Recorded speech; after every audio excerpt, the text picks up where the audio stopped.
안녕하세요. 자, 일본어 수업을 한번 이렇게 처음으로 영상을 제작해서 한번 해보도록 하겠습니다.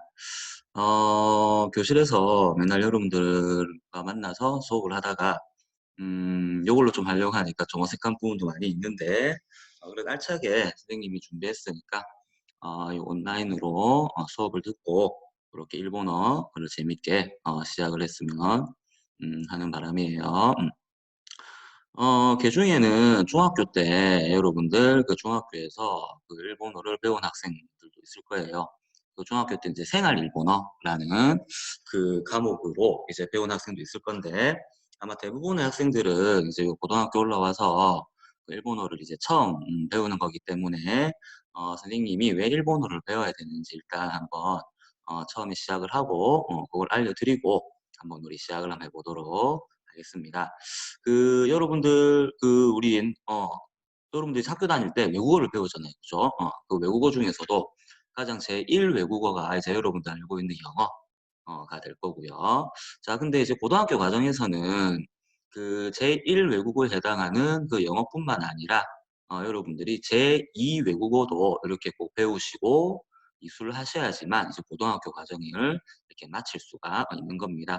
그래서 우리 학교는 그 여러분들 그 이제 제2외국어로서 이제 일본어를 이렇게 선택해서 하고 있기 때문에 여러분들이 이제 일본어를 꼭 배우셔야지만 요 고등학교 무사히 졸업하고 대학을 갈 수 있다는 점 이렇게 알아두시면 좋을 것 같고요.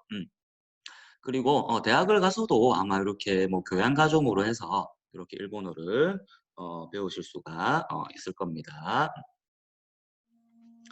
어 그래서 이제 우리가 이렇게 이제 일본어를 한번 배워볼 건데 이 코로나가 터지기 전에 또 다른 우리 일본과의 관계가 뭐 현재도 조금 안 좋아지고 있는데 이렇게 있었죠. 그죠? 그래서 그중에는 학생들 중에 "아이고 선생님 우리 일본하고 관계도 이렇게 안 좋은데 굳이 일본어를 꼭 배워야 되나요?" 라고 또는 "선생님 저 일본어 하기 싫어요. 저는 대한민국을 정말 사랑하기 때문에 저는 일본어를 안 배울 겁니다." 라고 이렇게 생각하는 학생분들이 꽤 있을 거라고 선생님은 생각을 합니다. 여러분들 우리나라 그 속담 중에 지피지기면 백전백승이라는 이런 속담이 있죠. 그게 우리 무슨 말이에요? 상대방을 정확하게 알고 정확하게 파악을 하면 어떠한 전투에서도 상대방을 무조건 이길 수 있다라는 그런 아주 좋은 속담이잖아요. 내가 아무리 일본이 싫고 그렇게 해도 아직까지 일본은 경제 대국 3위, 그죠? 경제 대국 3위에 해당하는 아주 대국이라고 보시면 돼요. 그래서 약 한 1-20년 전만 하더라도 우리나라랑 그런 어떤 경제력의 규모라든가 이렇게 차이가 참 많이 났지만 우리나라 사람들이 열심히 일을 하고 열심히 발전시킨 덕분에 그 차이는 그 갭은 지금 현재 많이 줄어든 상태입니다. 그래도 아직까지 우리나라보다는 일본이 경제력으로나 쪼끔 더 많이 앞서 있는 나라가 일본이에요. 그죠? 그래서 여러분들이 일본을 싫어하는 학생들은 '일본 어떻게 하면 이길 수 있을까?'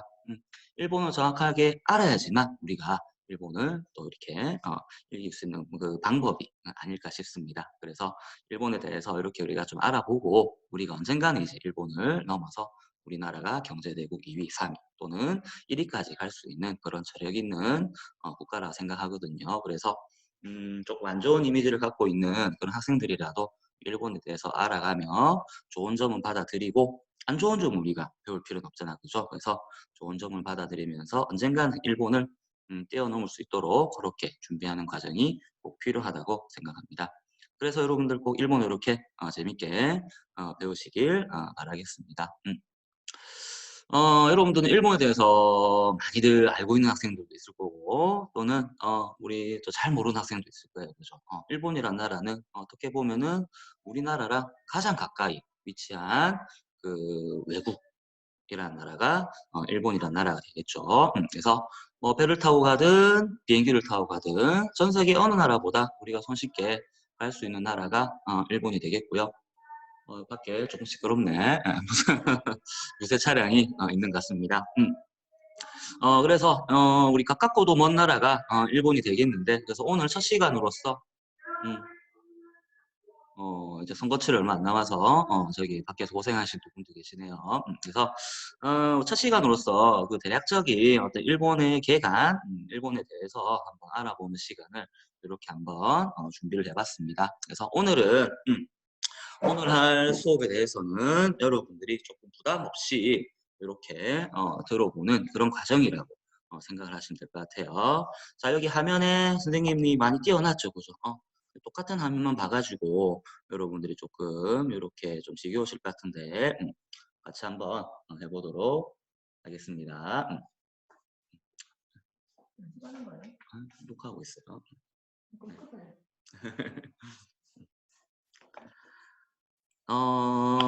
보자. 자, 여러분들 여기 처음 보이시죠? 그죠?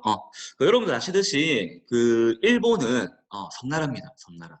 그죠? 선생님은 일본어 선생님이지만 그래도 우리나라에 관한 사정을 정확하게 알고 그리고 이제 그 외국에 있는 일본에 관한 사정을 또 우리 아는 게 더 중요하다 생각하거든요. 그래서 여러분들 우리나라는 이렇게 섬나라가 되겠고 우리 일본이란 나라에 대해서 알기 전에 우리나라는 여러분들 어떤 지형적인 특징을 어, 그 지형적인 특징을 이용해서 우리나라는 뭐라 부릅니까? 뭐 대한민국이라는 뭐 우리나라 명칭도 있는데 그거는 이제 우리나라를 지칭하는 명칭이 되겠고 어떤 지리적인 특징을 이용해서 우리나라는 이제 뭐라고 부르냐? 한반도라고 부르잖아요. 그죠? 뭐 반도 국가, 뭐 한반도. 뭐 반도라는 것은 여러분들 그 몸이 안 좋거나 좀 피곤하거나 컨디션이 안 좋으면은 우리 얼굴에 뾰루지가 나잖아요. 그죠? 이렇게. 뾰루지가 나는데 우리나라 그 지리적 특징이 그런 뾰루지가 나는 것처럼 우리가 중국에서 그런 대륙이 딱 이어져 오면서 우리나라 땅덩어리가 톡 튀어나와 있잖아요. 그죠? 그래서 어떤 지리적인 특징으로 봤을 때 어떤 땅덩어리에서 톡 튀어나온 그런 지형을 그 반도라고 해요. 반도. 그래서 그 반도라는 지리적 특징에 우리나라 그 한국에 한을 붙여서 이제 한반도라고 하죠. 많이 들어보셨죠, 여러분들? 그러면 이제 저 또 다른 나라의 또 대표적인 그 반도 국가는 어디 있냐면 지금 또 그 유럽에 이 나라는 엄청나게 코로나 때문에 되게 엄청 힘든 나라가 있어요. 그 이탈리아 여러분들. 그래서 이탈리아도 현재 코로나 때문에 많이 힘든 나라인데 그 이탈리아가 그 유럽의 대표적인 그 반도 국가라고 보시면 됩니다. 그래서 반도라는 거는 우리가 얼굴에 난 뾰루지처럼 살짝 튀어나온 어떤 그런 지형을 가리키고요. 그 일본이라는 나라는 섬나라인데 그 우리가 보통 뉴스라든가 뭐 신문 기사를 보게 되면 그 일본 섬나라라는 이런 어떤 형태의 어떤 명칭보다는 우리나라를 한반도라고 하는 것처럼 일본은 뭐라고 부르냐면 열도라고 불러요, 여러분들. 그 열도라고 부르는데 그 열도라는 건 뭐냐면 그 여러분들 일본이란 나라는 이렇게 딱 보시면 아시겠지만 그 일본이란 나라는 섬이 한 개, 두 개로 이루어진 나라가 아니라 대표적인 이렇게 네 개의 큰 섬이 있어요. 그 일본의 지도에 관해서는 선생님이 또 다음 시간을 이용해서 일본의 지도를 한번 보여줄 거고 일본은 어떤 한두 개 섬으로 이루어진 나라가 아니라 이렇게 대표적인 네 개 큰 섬이 있고 야 엄청나게 또 많은 섬들이 있죠. 약 6,800여 개라고 합니다. 약 6,800개의 작은 섬으로 이렇게 이루어진 나라라고 하네요. 그래서 일본을 지칭하는 어떤 명칭이 두 글자가 있는데 선생님이 아까 말씀드린 대로 일본은 열도라고 불러요. 그 열도가 무슨 뜻이냐면 그 열은요, 화난다, 열난다 할 때 그 열이 아니라 여러분들 물건이라든가 이런 게 어지럽혀 있고 정리가 안 돼 있을 때 우리가 어떻게 해야 돼요? 그런 물건들을 정열, 나열해야 되죠. 그죠? 그래서 열도의 그 열은 정열하다, 나열하다 할 때 그 열이 되겠고 그 도는 뭐냐? 여러분들 좋아하시는 한자에 보시면 섬을 지칭한 한자가 있죠. 섬도자. 그죠? 그래서 일본은 이렇게 4개의 큰 섬과 약 6,800의 섬들이 이어져 있는데 위치상으로 봤을 때는 저 위에 여기 나와 있는 홋카이도라는 저 북쪽에 있는 섬으로부터 남쪽에 있는 섬은 저 대만, 제주도보다 훨씬 밑에 있어요. 그죠? 대만 쪽에 있는 뭐 우리 가장 대표적인 섬으로서 오키나와라는 섬이 있는데 북쪽에서 남쪽까지 섬들이 도자죠. 섬들이 쭉 나열되어 있다라고 해서 일본은 열도라고 부릅니다. 그래서 일본과 관련된 신문이나 뉴스를 보시게 되면 뭐 현재 일본 열도의 상황은 해가지고 그 열도라는 게 무엇이냐? 섬들이 쭉 북쪽에서 남쪽까지 나열되어 있다, 정렬되어 있다라는 그런 특징이라고 보시면 됩니다. 그래서 체크해 볼 것은 우리나라는 반도국가, 한국의 한자를 따서 한반도라고 하고 일본은 많은 섬들이 쭉 나열되어 있는 그런 지칭, 특징을 가리켜서 열도라고 하네요. 설명이 좀 되게 길었는데 그래서 오늘 그 선생님이 준비한 자료를 보시면은 일본은 4개의 큰 섬, 우리 요 4개의 큰 섬을 좀 알아볼 거예요. 간단하게. 그리고 약 6,800여 개의 섬이 있다라고 하는데 지나가는 일본 사람한테 물어봅니다. 야, 너희 일본이라는 나라는 약 6,800여 개의 섬이 있어. 어떤 섬들인지 대충 알고 있니? 라고 물어보면 100개, 100명은 1000개도 대답을 못해요. 저거 나라의 섬들이 뭐가 있는지. 이건 우리나라도 마찬가지죠. 우리나라 여러분들 저 뭐 동해 쪽에는 우리 많이 없지만 남해라든가 서해 쪽에 가시면 많은 섬들이 있는데 우리나라 사람들도 우리나라에 어떤 섬들이 있는지 정확하게 잘 알지 못합니다. 그래도 여러분들 그 대표적인 섬들을 많이 알고 있잖아요. 그죠? 그 관광지로 유명한 그 우리나라의 뭐 제주도, 남쪽에 있는 제주도라든가 자, 우리 저 서해에 있는 저 뭐 고인돌이라든가 그런 걸로 유명한 섬인 강화도도 있고요. 그리고 제 강화도 위쪽에 있는 이제 우리 멋진 해병대 우리 군인들이 지켜주시는 뭐 백령도라든가 그리고 울릉도 그리고 독도는 우리 땅 이런 식으로 대표적인 우리가 섬들만 알고 있지 우리나라 사람들도 한국에 어떤 섬들이 있는지 정확하게 다 알 수는 없어요. 그래서 일본 애들도 마찬가지예요. 그래서 이런 식으로 약 6,800개의 섬들이 있다라고 하는데 그냥 참 많은 섬들로 이루어진 나라구나 정도만 아시면 되고 가장 대표적인 요 4개의 큰 섬 정도는 이렇게 우리가 알 필요가 있을 것 같습니다. 그래서 그 4개의 큰 섬을 보시면은 요 우리 밑에 나와 있죠. 자, 첫 번째 뭐 홋카이도라는 곳이 있고요. 홋카이도.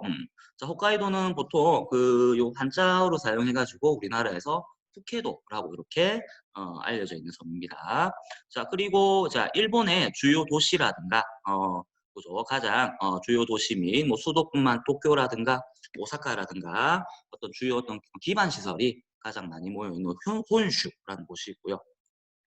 자, 그리고 우리 부산에서 일본에 가장 가기 쉬운 그런 큐슈, 그죠? 원래 정확한 일본어 발음은 큐슈, 키읔 해가지고 큐슈가 되는데 일단은 우리 책에서는 규슈라고 표기가 돼 있죠.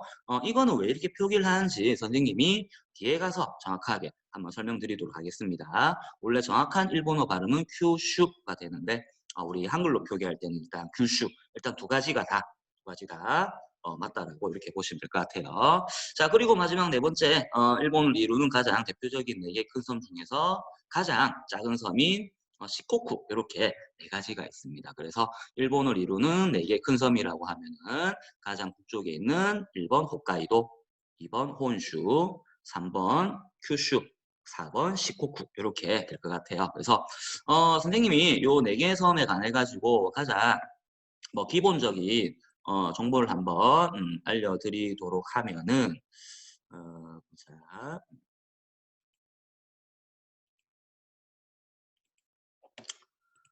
자, 첫 번째, 홋카이도 삿포로 눈축제라고 나와 있죠, 여러분들.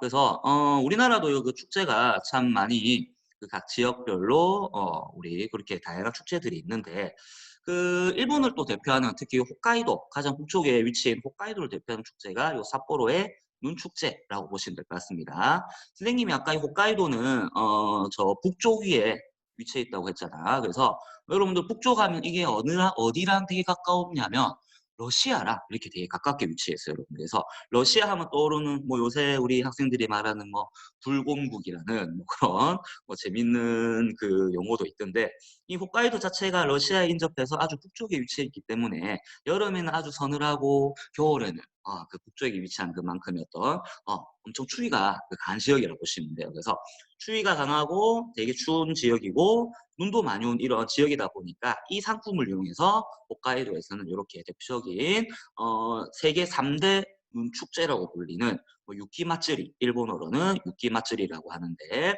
삿포로라는 일본의 그 홋카이도의 대표적인 도시에서 요 2월 초에 이렇게 매년 2월 초에 이렇게 열리는 축제라고 보시면 돼요. 자, 그래서 첫 번째 홋카이도. 자, 일본의 가장 북쪽에 위치한 홋카이도라는 섬이고요. 자, 이번 혼슈입니다. 혼슈는 아까 선생님이 말씀드린 대로 4개의 큰 섬 중에서 가장 어떤 주요 대표 도시라든가 주요 기반 시설이라든가 이런 것들이 대부분 일본의 혼슈에 이렇게 몰려 있다라고 보시면 됩니다. 자, 여러분들 그 일본의 수도 아시죠? 도쿄. 그죠? 뭐 동경이라고도 하고 도쿄라고도 하는데 그 차이는 선생님이 뒤에 한번 설명해주고 그래서 이 뭐 혼슈의 기요미즈데라라는 여기 절이에요. 그죠? 이 절은 뭐 일본의 그 대표적인 어떤 문화 유적의 도시인 그 경주에 위치해 있는 그 아니죠. 우리나라로 치면은 그 경주에 해당하는 일본의 그 교토라는 어떤 도시에 있는 대표적인 일본의 관광지 사찰 절이 되겠습니다. 참 이쁘죠. 자, 우리 뒤에 가면은 또 이런 우리 대표적인 관광지도 설명할 시간이 많으니까 넘어가도록 하고요. 자, 세 번째. 자, 우리 부산과 가장 가까운 섬인 큐슈입니다. 그죠? 저 아까 한글 표기로는 규슈라고 하는데 배로 가면은 비행기로는 정말 30분 만에 가고 부산에서. 그죠? 배 타고 계속서는 2시간 반 만에 갈 수 있는 어떻게 보면 부산에서 서울까지 가는 거리와 가장 비슷한 그런 섬이라고 보시면 되고 선생님 저기 뭐 규슈에 사쿠라지마 화산 폭발하는 것 같은데요. 저거는 저 최남단에 있는 위치한 섬이기 때문에 그렇게 걱정을 안 하셔도 됩니다. 요 사쿠라지마 같은 경우에는 아직까지 화산 활동을 하고 있는 그런 섬이 되겠네요. 자, 세 번째 섬인 규슈가 되겠고. 자, 네 번째 섬인 시코쿠입니다. 시코쿠랑 뭐 혼슈를 연결하는 세토 대교라고 하는데, 자, 이 세토 대교가 그 그 길이 자체가요, 약 고가다리를 포함하면은 약 13.1km가 되는 세계에서 가장 긴 교량이라고 보시면 돼요. 그래서 재미삼아 이런 일본에서 가장 세계에서 가장 긴 다리가 일본에 있구나 정도로만 한번 들어보신 것도 나쁘진 않을 것 같습니다. 그래서 시코쿠라는 도시는 그 네 개의 섬 중에서 가장 작은 섬인데 그래서 선생님이 가장 대표적으로 시코쿠에 대해서 무엇을 알려줄 거냐면 여러분들 면 요리 좋아하시나요? 우리 면 요리 종류가 참 많잖아. 라면도 있고 그죠? 메밀국수도 있고 그리고 뭐 있어요 여러분들? 두꺼운 면발에 그죠? 후루룩 먹는 우동이 있죠. 그죠? 그래서 일본 내에서 이 시코쿠라는 도시는 우동으로 가장 유명한 그 곳이라고 이렇게 보시면 될 것 같아요. 실제로 일본 내에서는 그 우동을 그 배경으로 해서 찍은 영화도 있는데 이 시코쿠에 가시면 우동 가게가 정말로 많습니다. 그래서 한번 다음 기회가 되면은 그렇게 갈 수 있는 시간이 되었으면 하네요. 자, 그래서 일본은 이렇게 4개의 큰 섬으로 이루어져 있고, 자, 여러분들 그 일본 하면 그 떠오르는 게 뭐가 있습니까? 그죠? 저도 좋아하기도 했었고, 대부분의 우리 여러분들 그 만화 애니메이션을 보면은 그 대표적인 이제 일본의 그 만화가 많이 있죠. 그래서 일본은 애니메이션이 자, 이게 설명에도 나와 있지만 전 세계적으로 유명하며 다양한 언어로 번역되고 있다.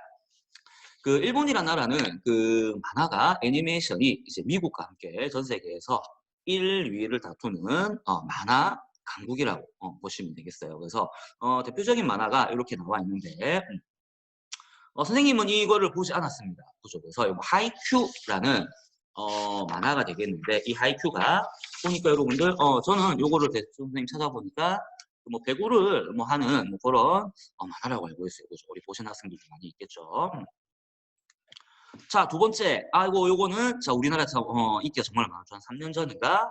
2016년이니까 벌써 횟수로는 뭐 4년이 다 돼가네요. 그래서 너의 이름은이라는 우리 만화가 되는데 이 만화가 참 우리나라에 인기가 많았죠. 그래서 이 만화가 여기에 너의 이름은이라고 돼 있는데 여기 이제 키미노나와 해가지고 이게 이제 키미가 너, 나가 이름 이런 식으로 해서 뭐 우리나라에 너의 이름이라는 이런 애니메이션이 인기가 엄청나게 많았죠.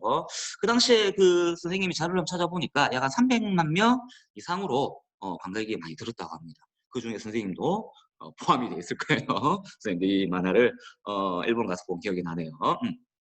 그 전에는 그 우리나라에서 하울의 움직이는 성이라는 애니가 있는데 그 애니가 그 애니의 기록을 이 너의 이름은이라는 애니메이션이 기록을 넘어섰다고 합니다. 그리고 마지막에 나오는 이 만화가 2개 있네요. 자, 왼쪽 밑에 있는 이 만화 캐릭터는 여러분들, 아직까지 보신 학생들은 많이 없을 거예요. 이 만화가 90년대 나온 만화의 대표 캐릭터인데, 이 고양이 인형인가요? 그죠. 토토로라는 그 일본을 대표하는 어, 한 20년도 더 된 그런, 만화 캐릭터인데, 한때 이 토토로가 나오는 그 애니메이션이 우리나라에, 이 만화를 보시면 고양이 버스가 나오는데, 그 고양이 버스가 그 당시에 획기적으로 나왔어요. 그래서 이 고양이 버스 때문에 뭐 우리나라 아이들이 겁을 먹을 우려가 있다라고 해서 뭐 상영이 뭐 중지되었던 뭐 그런 뭐 기억도 납니다. 옛날 만화 캐릭터인 요 토토로 노래도 참 좋아요. 토토로 뭐 이런 식으로 한번 있는데 여러분들 좋아하시는 유튜브라든가 이런 데 한번 찾아보시길 바라겠고, 그리고 마지막으로 여기 나오는 포켓몬스터, 그죠? 아직까지 인기를 많이 끌고 있는 작품으로서 중간에 있는 여기에 우리 피카츄, 그죠? 피카피카 하는 피카츄도 있네요. 그래서 그 일본이라는 나라는 미국과 함께 전 세계 그 애니메이션 그 만화 시장을 양분하는 그 강대 국가라고 보시면 될 것 같아요. 이 피카츄란 캐릭터가 여러분들 그전 세계에서 벌어들이는 수입이, 자, 우리나라의 현대자동차가 우리 차를 열심히 만들어서 팔아들이는 뭐 수익보다 한때 많았던 적도 많이 있는데, 이런 캐릭터를 잘 개발해서 이렇게 산업적으로 이용하는 것도 참 우리만은 도움이 되리라고 생각이 됩니다. 자, 그래서 일본은 이렇게 그 애니메이션, 만화 초강대국이 되겠고, 여러분들도 이제 일본과 관련된 일본에서 제작된 다양한 애니메이션, 만화 많이들 보셨을 거라고 생각이 돼요. 자, 그 다음에 나오는 게 이제 일본의 단어 스포츠에 관한 얘기를 선생님이 한번 해드리도록 할게요. 선생님도 그 운동을 되게 좋아해서 그 매주 이제 축구를 이렇게 하고 있는데, 그 우리나라에서 사랑받는 스포츠와 그 일본에서 그 사랑받는 스포츠가 거의 비슷하다라고 보시면 되겠습니다. 자, 그 중에서도 그 여러분들 그 보시면은, 자, 여기에 아이고야, 이 사람들 보세요. 자, 일본의 그 전통 스포츠, 그죠? 우리나라에 씨름이 있으면 일본에는 뭐가 있다? 스모가 있어요. 그죠? 스모라는 용어를 한 번쯤은 다 들어보셨을 건데, 그 스모는요, 그 일본에서 그죠? 국가 스포츠로, 우리 국가를 대표하는 스포츠로서 이렇게 지정이 되어서 아직까지 일본에서는 엄청나게 큰 사랑을 많이 받고 있습니다. 요 뒤에 보시면은 관중석들 보이죠? 스모의 어떤 가장 큰 우리 메이저 대회라고 하는 그런 경기가 1년에 4~5번 열리는데, 그럴 때마다 자리는 꽉 차고 빈틈없이 들어차는 일본의 인기 스포츠라고 보시면 될 것 같아요. 선생님도 이제 일단 일본어 선생님이지만 한국인의 입장에서 봤을 때는 그 우리나라의 전통 스포츠 스모랑 비교되는 씨름, 그죠? 씨름의 인기가 날로 추락하고 있는 그런 상황이 선생님은 정말로 많이 되게 안타까운 마음이 많이 드는데, 이런 일본의 스모 인기를 조금 비교를 연구해서 우리나라 전통 스포츠의 씨름도 벌써 빨리 예전처럼 부흥기가 왔으면 좋겠습니다. 여러분들은 잘 모르시겠지만 씨름은 한때 90년대 중반까지도 우리나라에서 어마어마한 인기를 갖고 있는 그런 스포츠였거든요. 대표적으로 씨름 선수 출신 MC 강호동, 여러분들 아시죠? 네, 그래서 그런 안타까운 마음이 있습니다. 자, 뒤에 가면은 뒤에 수업 시간에 선생님이 그 씨름과 관련된 그런 영상을 같이 한번 보면서 뭐 씨름의 기술이라든가 여러 가지 뭐 씨름의 용어라든가 그런 부분을 한번 보도록 하겠습니다. 자, 매년 선생님이 여러분들 선배들하고 스모 경기를 짧게 한 번씩 1, 20분 이렇게 보는데 학생들이 생각보다 되게 재밌어요. 그래서 그런 스모도 뒤에 가서 한번 보도록 하겠고, 자, 그 다음에 축구가 되겠습니다. 그죠? 자, 축구라고 하면은, 대한민국 축구와 일본의 축구는 뗄래야 뗄 수 없는 영원의 그 라이벌. 한일전의 인기가 뭐 예전만큼은 아니지만, 그래도, 한일전 하면 사람들이 많은 관심을 가지죠. 그래서 일본에서는 또 스모에 이어서 축구라는 이런 프로 스포츠가 정말로 인기를 많이 얻고 있습니다. 여러분들 아실지 모르겠지만 우리나라는 이제 프로 축구가 K리그, 그죠? 코리아의 K를 따서 K리그가 운영이 되고 있고, 일본에서는 이제 이렇게 저펜의 J를 따서 J리그라는 이런 팀이 이제 이런 프로 스포츠가 운영이 되고 있어요. 그래서 스모에 이어서 축구도 엄청나게 많은 인기를 끌고 있고요. 요건 이제 스모 경기하는 모습이네요. 요 스모 경기하는 그 방식에 대해서 선생님이 이렇게 주먹을 모으고 있죠. 이렇게 주먹을 모래판에 모으고 있는데 요건 다음에 선생님이 수업 시간에 한번 또 정확하게 자세히 알려드리도록 하겠습니다. 자, 세 번째 나올 그 스포츠가 이제 이렇게 야구가 되겠네요. 야구. 자, 이 야구는 그 프로야구는 마찬가지로 한국에서도 이제 엄청나게 우리나라의 그 프로야구가 엄청나게 인기가 많은데 여러분들도 야구 좋아하시는가? 잘 모르겠네요. 선생님은 이제 부산에서 태어나서 계속 부산에서 살았기 때문에 그 롯데자이언츠, 애증의 롯데자이언츠의 오래된 팬입니다. 그래서 우리나라가 이제 프로야구가 이렇게 인기가 많이 있듯이 일본도 이제 프로야구가 엄청난 인기를 많이 갖고 있습니다. 근데 일본 야구는요. 그 이런 프로야구뿐만 아니라 그 프로야구를 지탱해 주는 고교야구가 또 엄청나게 많은 인기를 끌고 있어요. 여러분들 중에서 혹시나 일본 만화 중에 그 야구와 관련된 만화를 보신 학생이 있을 거라 생각이 되는데 그 만화의 어떤 배경이 되는 대부분의 만화가 일본 고교 야구를 배경으로 한 야구가 정말 많이 있습니다. 그래서 그 일본의 그 고교 저 발음이 좀 어렵네. 고등학교 야구 그 팀 수가 약 4천 개가 된다라는 그런 결과도 나와 있는데 그만큼 그 일본의 그 프로야구뿐만 아니라 고교 야구의 인기도 엄청나다라는 거예요. 그래서 그 뭐 여름을 대표하는 그 고교 야구는 그 고시엔이라는 또는 뭐 만화에서는 주로 갑자원이라고 나오는데 그런 어떤 그 고등학교 그 야구의 인기도 엄청나게 많다는 거를 이렇게 알아두시면은 좋을 것 같네요. 그래서 일본에서는 이제 가장 인기 있는 스포츠는 첫 번째 스모, 두 번째 야구, 세 번째 축구 이런 식으로 인기가 있다라고 보시면은 되겠습니다. 자, 그 다음에 나오는 게 우리 이제 음식에 관한 뭐 이런 게 나오네요. 그 여러분들 그죠? 이제는 우리가 많이 익숙한 그죠? 이런 음식들. 한번 볼까요? 선생님 점심을 먹고 이렇게 수업을 녹화를 하고 있는데 또 보니까 이 음식을 보니까 뭐 입맛이 다셔져 가지고 뭐 수업이 될런지는 모르겠지만 한번 참고 그래서 한번 진행을 한번 해보도록 하겠습니다. 자, 여러분들 그 일본 하면 떠오르는 가장 대표적인 음식 그죠? 초밥. 초밥을 일본어로 뭐라 한다? 그죠? 스시 정답.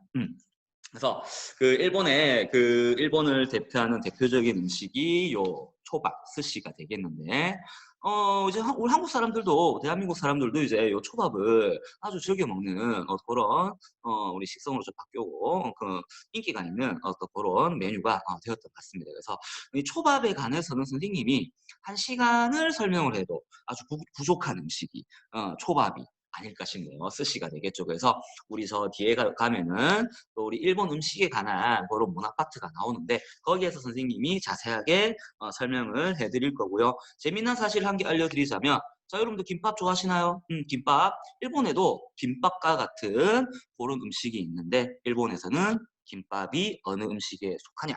바로 초밥에 우리 스시에 속하는 음식이 되겠습니다. 그래서 이 초밥에 관한 재밌는 얘기와 여러 가지 뭐 사연들 그리고 다양한 초밥의 종류와 그런 유래에 대해서 선생님이 뒤에 가서 한번 소개를 해드리도록 하고 여러분 초밥 먹으러 가면 보통 이렇게 우리 빙글빙글 돌아가는 거 대전 초밥집 있죠, 그죠? 그거는 일본에서 그 일본의 제2의 도시 오사카에서 이렇게 시작되었다라는 그런 재미난 얘기가 있네요.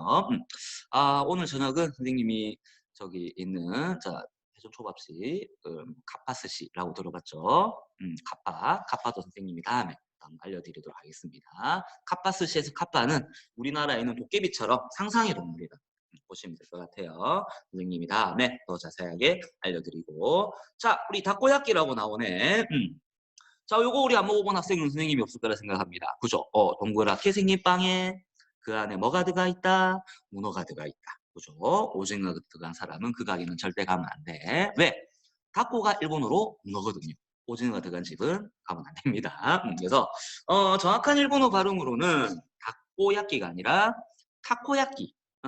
여기 디귿이 들어가면 안 되고 원래 타코야끼라는 발음이 조금 더 정확한 일본어 발음인데 여러분도 아시듯이 그럼 이게 왜 또 다코야끼가 되냐?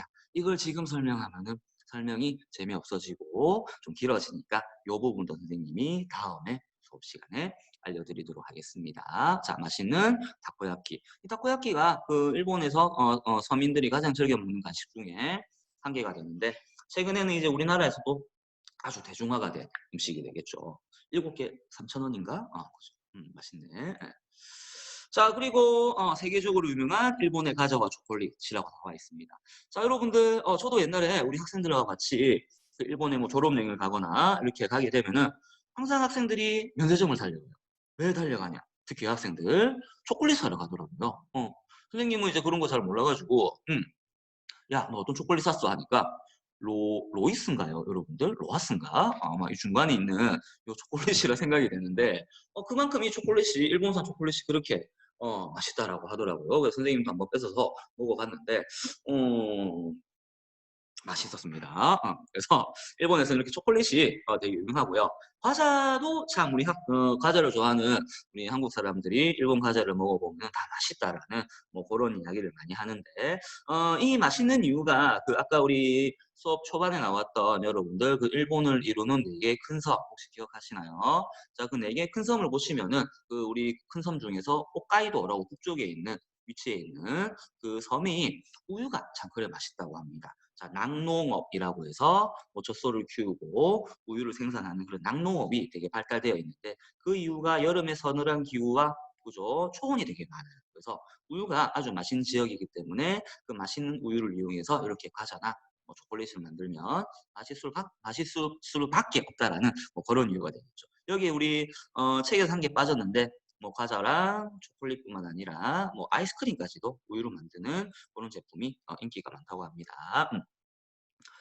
자, 그리고 이제 스키야키라고 해서 이렇게 나와 있는데 여러분들 아무래도 그 일본이라는 나라는 우리나라랑 되게 인접한 나라고 어떻게 보면 예전에 중국의 문화를 참 많이 받은 서로서로 이제 영향을 많이 받은 나라가 되겠죠. 그래서 비슷한 점이 많으면서도 그걸 또 파고 들어가면은 또 상반된 문화를 많이 가진 나라가 일본이라는 나라가 되는데 이런 스키야키라든가 이런 음식 그런 보면 우리나라도 비슷한 요리 전골 요리가 요리 있겠죠, 그죠? 그래서 스키야키라고 하면 이런 식으로 소고기 전골 같은 이런 음식이 되겠고 마찬가지로 일본도 이렇게 우리랑 똑같이 쌀을 주식으로 하는 그런 나라가 되겠는데 선생님 보니까 왜 일본 애들은 숟가락이 없나요? 네, 그 일본 애들은 밥을 먹을 때 숟가락을 사용을 하지 않습니다. 젓가락만으로 이렇게 들고 이렇게 밥을 먹는 민족이 되겠고요. 이렇게 젓가락 방향도 이렇게 우리는 보통 밥을 먹을 때 우리나라 사람들은 수저 세팅을 하면은 이런 식으로 세로로 세팅을 하잖아요. 그죠? 근데 일본 애들은 이렇게 가로로 우리 밥을 먹기 전에 세팅을 하는데 그 이유도 뒤에 가서 선생님이 일본 문화 식습관과 관련된 그런 수업에서 선생님이 자세하게 설명을 해드리도록 하겠습니다. 우리나라랑 비교해 봤을 때 이 반찬이라든가 밥 양이라든가 봤을 때 좀 조촐하죠. 일본인들은 밥을 먹을 때 반찬은 우리나라 사람들보다 개수를 좀 더 작게 해서 조촐하게 먹는 그런 문화라고 보시면은 될 것 같아요. 다양한 일본 음식에 대해서 선생님 뒤에 가서 꼭 설명해 드리도록 하겠습니다. 자, 그 다음에 나오는 게 여러분들 마쓰리라는 이런 게 나와 있네요. 이 마쓰리가 뭐냐? 자, 여러분들 요 그림을 보시면은 이 마쓰리가 뭔지 대충 그 감이 오실런지 모르겠지만 마쓰리는 일본어로 조금 더 정확한 일본어 발음은 마츠리가 되겠죠. 마츠리. 자, 마츠리는 우리나라 말로 하면 축제라는 뜻이에요. 축제. 그래서 여기 있는 설명을 선생님 읽어볼게요.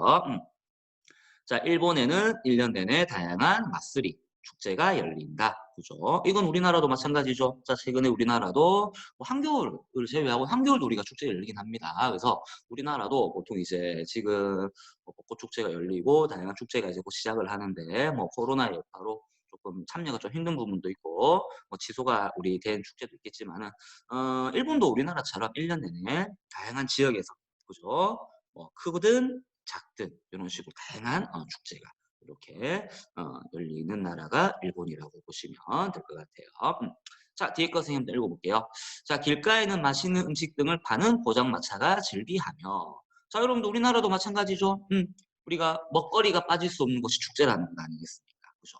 사람들이 많이 모이는 장소에서는 당연히 우리가 놀다 보고 구경하다 보면 배가 고프잖아요. 그죠? 그래서 다양한 이런 음식들이 또 일본 내에서도 축제에서는 즐길 수가 있는데 최근에는 여러분들 우리나라 한류의 인기에 힘입어 가지고 일본 내에서 축제에서 파는 길거리 음식들이 떡볶이가 등장했다라는 아주 놀라운 얘기도 있습니다. 최근에 어떤 한류의 여파는 참 대단하죠. 그래서 선생님 또 다음에 또 뒤에 가서 우리나라의 한류와 관련된 이야기와 여러분들 혐한에 관한 이야기 이렇게 선생님이 들려드리도록 할게요. 자, 우리 같이 한번 볼까요? 그림을 같이 한번 클릭해 보도록 하겠습니다. 자, 유카타를 입고 맛釣이를 즐기는 모습. 자, 여러분들 우리 일본 하면 떠오르는 일본의 전통 의상 뭐가 있어요? 우리나라의 전통 의상은 한복이 있듯이 일본의 전통 의상은 기모노라는 그런 옷 한 번쯤 다 들어봤죠. 그래서 우리나라의 모든 전통 옷을 지칭해서 두 글자로 한복이라고 하듯이 기모노라는 건 여러분들 어떤 한 종류의 옷이 아니라 일본의 모든 전통 옷을 가리켜서 기모노라고 합니다. 그래서 우리나라에도 여러분들 한복의 종류가 참 많이 있듯이 일본 기모노에도 종류가 참 많이 있거든요. 그래서 가장 대표적으로 손 씻고 간편하게 입을 수 있는 기모노가 여기에 나와 있는 여러분들 이 유카타라고 보시면 돼요. 이 유카타는 우리나라에서도 여러분들 한복이란 옷은 참 입는 절차라든가 입고 나서 우리 현대생활로 일상적인 옷보다는 생활하기라든가 움직임이라든가 좀 약간 불편한 옷이 좀 한복이에요. 그래서 그 한복을 우리가 손쉽게 입을 수 있도록 최근에는 개량 한복이라는 이런 옷이 나왔듯이 일본 내에서도 여러분들 기모노라는 옷 자체가 우리나라 한복만큼 뭐 복잡하거나 그렇진 않은데 나름 그래도 좀 격식을 차려야 되는 좀 입는 방식이라든가 거기에 좀 복잡한 옷이 기모노가 되겠습니다. 그래서 이 기모노를 조금 더 간편하고 일본 사람들이 좀 우리 활동하기 쉽게 입을 수 있도록 만든 옷이 유카타라고 보시면 돼요. 이 유카타는 여러분들 일본에 놀러 가시면은 우리 일본 호텔이라든가 전통 호텔이라든가 숙박업소에 걸려 있는 우리 잠옷 같은 옷 있죠. 그걸 이제 유카타라고 하는데 원래는 유카타는 원래 용도가 뭐였냐면 목욕 후에 입는 가운이었습니다. 가운. 근데 이 가운이 너무 편하다 보니까 이런 식으로 색깔을 넣어서 밖에서 우리 입을 수 있는 일상복으로 바꾼 기모노가 유카타라고 보시면 될 것 같아요. 자, 이 부분도 선생님이 뒤에 가서 일본의 의복이라든가 일본의 그런 문화에서 알려드리도록 하겠습니다. 자, 이렇게 보시면 그죠? 요 뒤에 우리 허리춤에 뭐 차고 있는 요런 리본 같은 거 오비라고 하는 건데 뒤에 가서 한번 자세히 알아볼게요. 여기 보니까 축제를 보고 나서 여기 이제 포장마차로 우리 또 음식을 먹으러 가는 일본 여성들의 어떤 모습 사진인 것 같습니다. 자, 그리고 여러분들, 이거는 이제 일본의 어떤 대부분의 어떤 큰 축제에 가면은 이런 식으로 가마가 있는데, 이 가마는요, 어떤 용도냐면은, 신의 혼을 모신, 그런 가마라고 보시면 돼요. 그래서, 일본의 대부분 유명한 축제는, 우리도 예전에 사당나무라든가, 거기에 무당이 와서, 어허 하면서 우리 칼춤 추고, 우리 뭐 기도 드리고 제사 지내고 했잖아요. 그죠? 그래서, 일본의 대부분의 유명한 축제들은 어떤 일본 신들에게 드리는 어떤 제사의식에서 출발한 것들이 많기 때문에 제사의식에서는 누구를 모신다? 신을 모신다. 그래서 이게 현대에 넘어오면서는 이 오미코시라는 요 가마에 신의 혼을 모시고 행렬을 이렇게 합니다. 그래서 뭐 행렬을 뒤따르면서 지역의 춤이라든가 뭐 전통 놀이라든가 이런 걸 하면서 우리 뒤따르게 되겠죠. 미코시라는 용어도 맞고요. 오미코시라는 용어도 맞습니다. 똑같아요.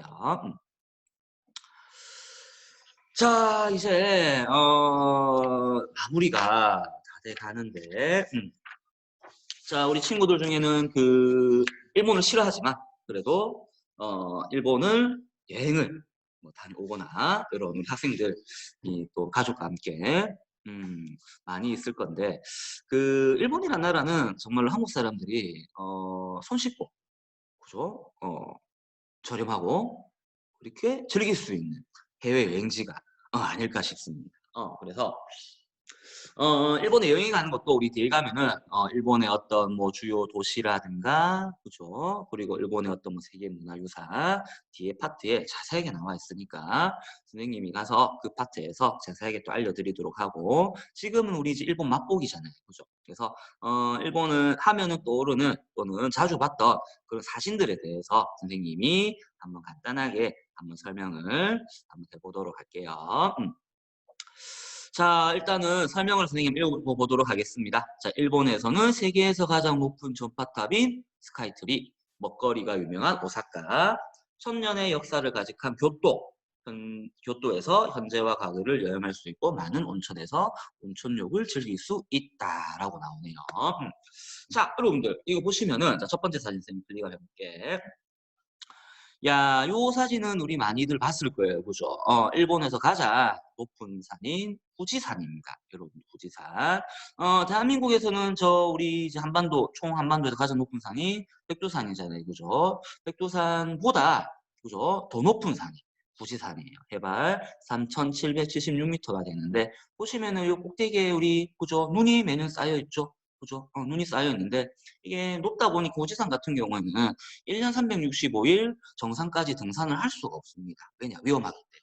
눈이 녹지 않아서. 그래서 눈이 녹는 7월달, 8월달 딱 2개월 동안만 후지산 정상으로였던 등반이 뭐 허가가 되는 그런 기간이라고 보시면 될 것 같아요. 그래서 우리나라에 백두산, 한라산이 있으면 일본에선 가장 높은 산이 어떤 산이 있다? 후지산이 있고요. 이 후지산 앞으로 지금 지나가고 있는 이 기차 같은 거, 이 열차가 보이는데, 자, 이것도 선생님이 뒤에 가서 한번 자세히 알려드릴 건데, 이 기차는 여러분들, 자, 우리나라에서 가장 빠른 고속열차 하면은 KTX라는 고속열차가 있죠. 자, 일본에서는 그 고속열차를 뭐라고 부르냐면, 신칸센이라고 불러요.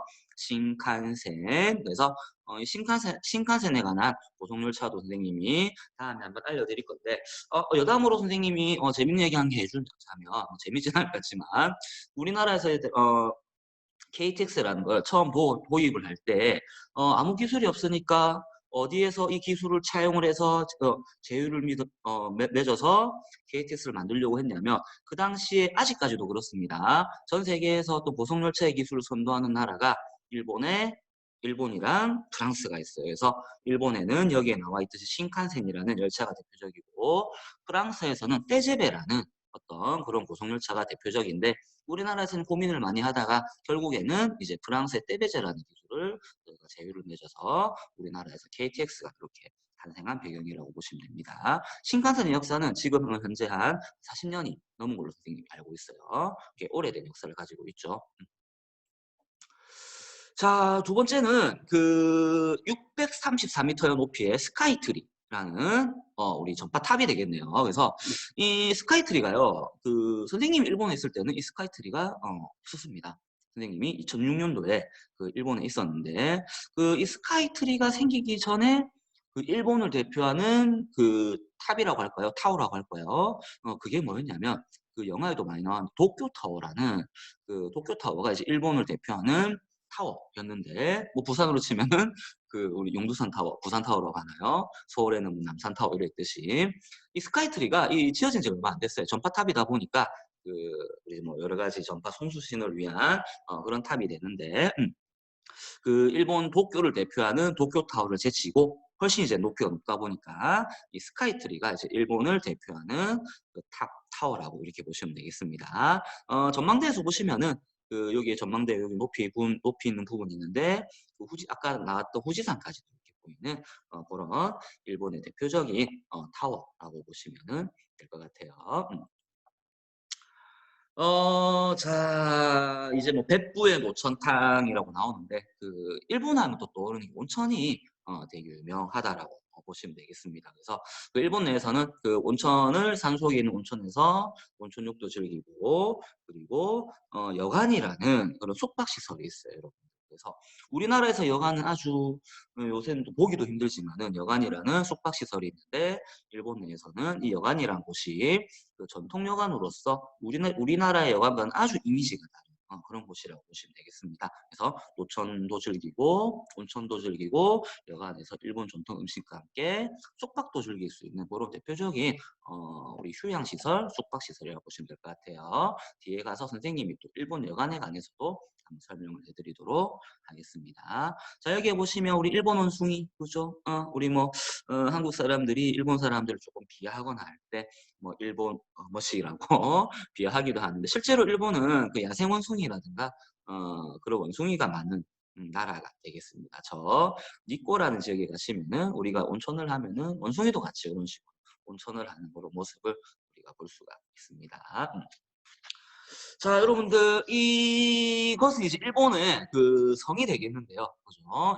자, 우리 여기에 뭐라 나와 있어요? 오사카 도심에 있는 오사카 성이라고 나오죠. 그래서 여러분들 그 일본의 수도는 도쿄가 되겠고 오사카란 곳은 이제 우리가 살고 있는 이 부산과 비슷한 도시라고 보시면 되겠습니다. 부산의 대한민국의 제2의 도시는 이제 부산이 되겠고 일본의 제2의 도시는 이런 식으로 오사카라는 곳이 되겠죠. 그래서 이 오사카를 대표하는 성이 이렇게 우리 나와 있듯이 오사카 성이 되겠는데 이 오사카 성은요 여러분들 그 우리나라랑 그 아주 밀접한 관계가 있는 그 인물이 한때 성주였습니다. 누구냐 여러분들 임진왜란 우리 아시죠? 1592년에 일어난 임진왜란. 임진왜란은 당시에 임진년이 왜구가 난을 일으켰다라는 걸로 이제 이름이 그렇게 지어졌는데 그 임진왜란을 일으킨 그 일본의 그 장수가 여러분들 도요토미 히데요시라고 우리 국사 시간에 배워봤죠. 그래서 그 도요토미 히데요시라는 인물이 거주하던 곳이 요 오사카성이 되겠습니다. 실제로 오사카성에 가시면은 그 당시에 그 오사카 그 도요토미가 사용하던 여러 가지 뭐 부채라든가 이런 그런 문화적인 자료들이 오사카성에 많이 배치가 되어 있습니다. 참, 이 벚꽃이 참 이쁘게 피어 있는데, 참, 우리도 지금 벚꽃놀이를 못 한다는 게 참, 이렇게, 많이 아쉽네요. 자, 그래서 여러분들, 오늘, 이렇게 선생님하고 제 일본의 개강, 그 일본이란 나라는 어떤 곳이며, 가장 기본적인 그 일본에 대해서 한번 이렇게 아유, 갑자기 커지네. 부담스럽죠. 알아봤는데, 어, 이렇게 이제 일본이라는 나라에서 우리가 알아보고, 선생님이 되게 설명 되게 간단하게 했어요. 그래서, 더 자세한 부분은 우리가 각 과별로, 2과 3과 4가 이렇게 넘어갈 때, 교과서 마지막 부분에 우리가 일본의 문화와 관련된 그런 파트들이 많이 있습니다. 그래서 그런 문화와 관련된 파트들이 있을 때 선생님이 조금 더 자세하게 설명을 드리는 그런 시간을 갖도록 할게요. 자, 이거 보시고 여러분들 온라인으로 재밌게 선생님이 이런 걸 처음 해봐서 좀 재밌게 수업을 해야 되는데 조금 많이 부족했던 것 같고 다음 시간에는 선생님이 좀 더 재밌고 쉽게 여러분들 같이 손쉽게 배울 수 있는 그런 부분을 준비해서 오도록 하겠습니다. 자, 오늘 고생 많으셨고요. 우리 또 다음에 또 재밌게 만나길 기대할게요. 고생하셨습니다.